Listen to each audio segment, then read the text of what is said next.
আজ আমি দেখাবো আপনাদের সর্ষে বাটা দিয়ে ওল ডাঁটা চচ্চড়ি। ওল ডাঁটাগুলোকে ভালো করে কেটে পরিষ্কার করে ধুয়ে নিয়েছি। এবার আমি কড়াতে সর্ষের তেল দেবো, শুকনো লঙ্কা দিলাম ফোড়নে, কালো জিরে ফোড়ন দিচ্ছি।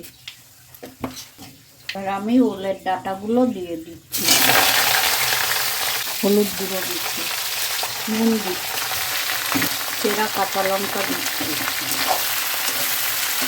এবার আমি সর্ষে বাটা দিয়ে দিচ্ছি,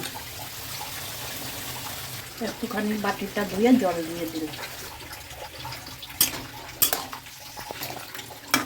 এবার আমি ঢাকা দিয়ে দিচ্ছি। এবার আমি ঢাকনা করেছি, ডাঁটাগুলো সেদ্ধ হয়ে গেছে ভালো মতো, তেলও ছেড়ে দিয়েছে। একটু চিনি দেবো, হয়ে গেছে রেডি আমার ওল ডাঁটা চচ্চড়ি সর্ষে বাটা দিয়ে।